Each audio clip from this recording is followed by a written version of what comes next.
اپنے آپ کو بے چین نہ کرو، بے قرار نہ کرو، بے سکون نہ کرو، رب کی یاد میں آ جاؤ، درود و سلام میں آ جاؤ، نعت کے حسن میں آؤ، تلاوت کی دنیا میں آؤ، سجدوں کے نور میں آؤ، آؤ کبھی کھول کے دل مسجد کی صفائیاں کریں، آؤ آؤ نہ کبھی کوئی بوڑھا دادی نانی دادا ان کے پاس بیٹھ کے پیر دبا کے اللہ کو راضی کریں۔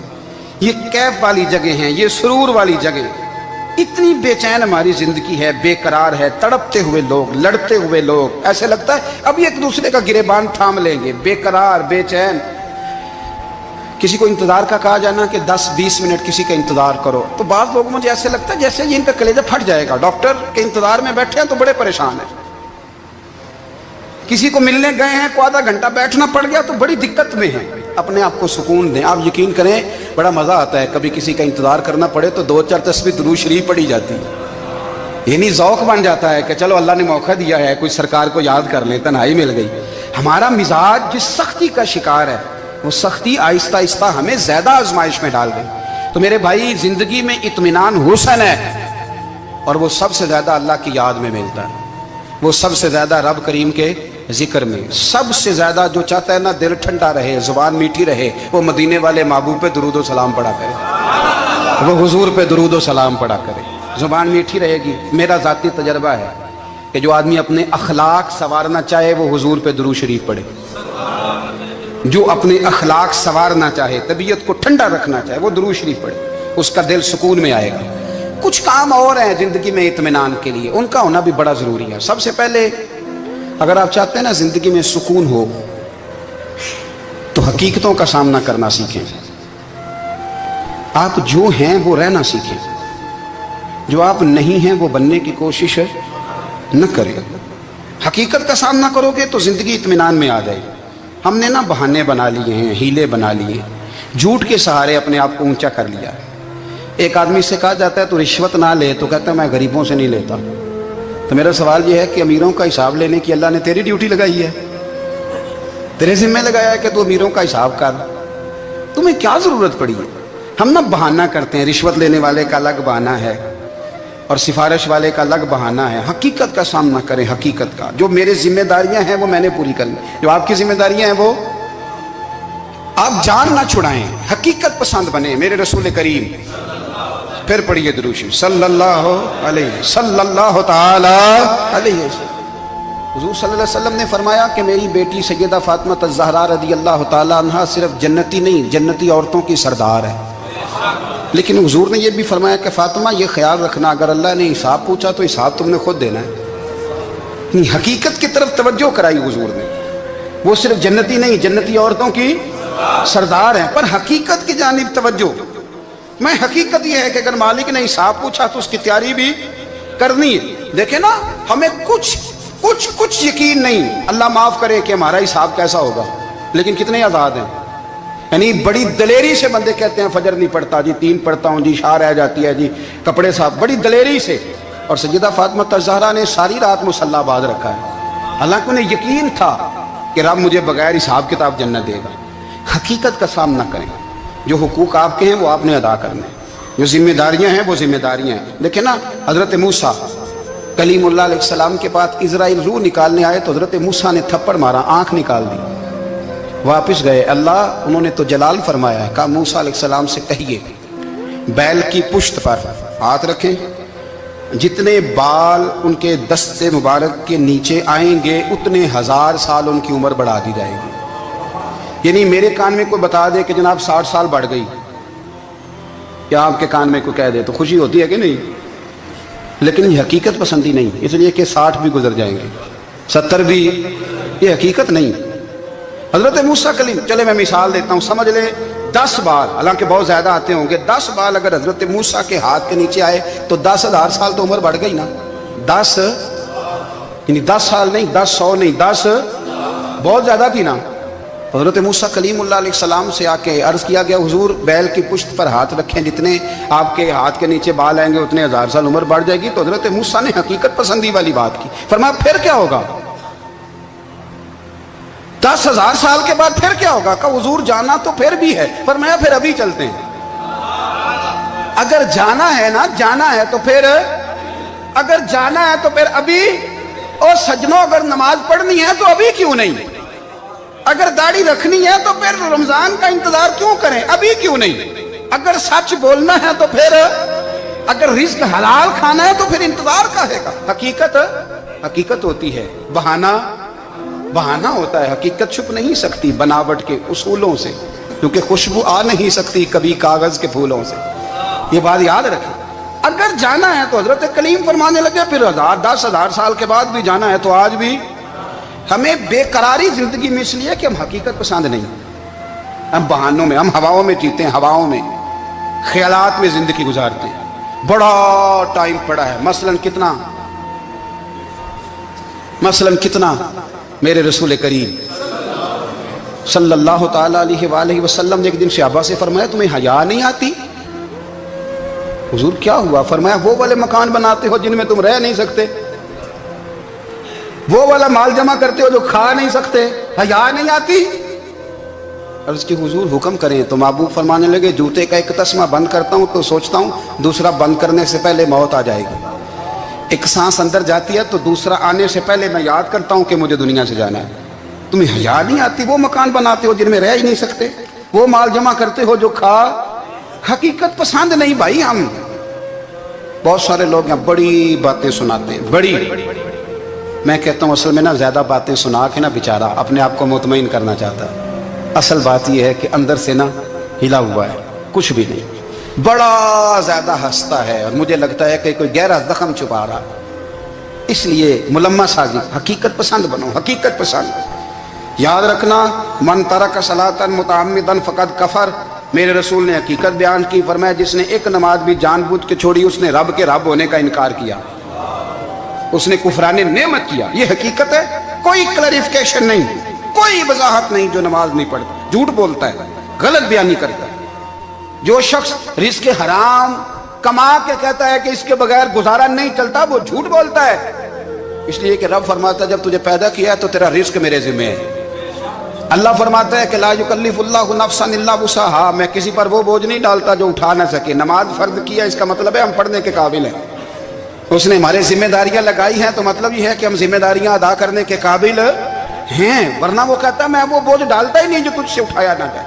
اگر چاہتے ہو کہ زندگی میں اطمینان ملے تو خدا را حقیقت پسند والی زندگی گزارو۔ یہ فضاؤں میں زندہ رہنا، ہواؤں میں، اللہ بڑا معاف کرنے والا ہے، اللہ بڑا کریم ہے، معاف کر دے گا، تو بھئی یہ بات صحابہ کو بھی پتا تھی، یہ اہل بیت کو بھی خبر تھی، تو وہ تو ایک ایک بات کا لحاظ کرتے تھے۔ یہ غوث اعظم کو بھی پتا تھی، یہ ان کے والد کو بھی پتا تھی، جنہوں نے کسی کا ایک سیب کھا لیا تھا تو 12 سال اس کے گھر میں نوکری کرتے رہے، انہیں نہیں پتا تھا اللہ بڑا کریم ہے، معاف کر دے گا، ایک سیب ہی ہے نا۔ تو حقیقت پسندی آپ کو سکون دے گی، اور اگر آپ نے اپنے آپ کو غیر مطمئن کیا ہوا ہے، بات کچھ اور ہے، اور آپ نے اپنے آپ کو ڈال کسی اور طرف لیا ہے، تو پھر آپ کو سکون مل سکتا؟ سکون حقیقت پسندی میں، اصل میں سکون ہوتا ہے، اداکاری میں سکون نہیں ہوتا۔ تیسری بات سنیں، اگر آپ چاہتے ہیں زندگی میں مطمئن رہیں تو دنیا داروں سے امیدیں توڑ دیں، اللہ اور اس کے رسول سے امید وابستہ کریں، اولیاء اللہ سے امیدیں وابستہ کریں، صحابہ اور اہل بیت سے امیدیں، اللہ اور اللہ والوں سے امیدیں، دنیا داروں سے امیدیں۔ آپ کو پتہ ہے دنیا دار کی تباہی کب ہوتی ہے؟ جب انہیں خوش آمدی مل جاتا ہے۔ چودھری کا بیڑا اس وقت غرق ہوتا ہے جب اسے چودھری کہنے والے زیادہ ہو جاتے ہیں۔ سیٹھ صاحب اور نواب صاحب بیچارے تباہ تب ہوتے ہیں بھولے پن میں، جب ان کے دائیں بائیں ریلا ہوتا ہے سیٹھ صاحب کہنے کا، لوگ انہیں کھانا چاہتے ہیں، پیار ان کا نہیں ہوتا، ان کی جیب کا ہوتا ہے، محبت ان سے نہیں ہوتی، ان کی کرسی سے ہوتی ہے، ضروریات کا پیار ہوتا ہے، تباہ کر دیا جاتا ہے۔ ہماری ساری توقعات دنیا داروں سے وابستہ ہو گئی ہیں، ناراض نہ ہونا۔ پیروں نے، مولویوں نے، درویشوں نے، انہوں نے بھی سیٹ رکھے ہوئے جلسوں کی صدارت کرانے کے لیے، یعنی مذہبی جلسہ ہے، اس میں بہت زبردست پڑھے لکھے صاحب تقوی عالم کا خطاب ہے، اور کی صدارت وہ بندہ کر رہا ہے جس نے عشاء کی نماز بھی نہیں پڑھی، وہ بندہ صدارت کر رہا ہے، کیوں؟ اس لیے کہ اس نے لاکھ روپیہ دیا ہے محفل میں۔ خدا را دنیا داروں سے امیدیں چھوڑ دیں، ورنہ آپ کمزور پڑ جائیں گے، آپ کی امیدیں ٹوٹیں گی۔ کتنا کمزور ہے وہ شخص جو 2-4 ہزار کے لیے کسی بندے کی چاپلوسی کرتا ہے، اس کے پیچھے بھاگتا ہے، خوش آمدیں کرتا ہے، تھوڑے سے نوٹوں کے لیے،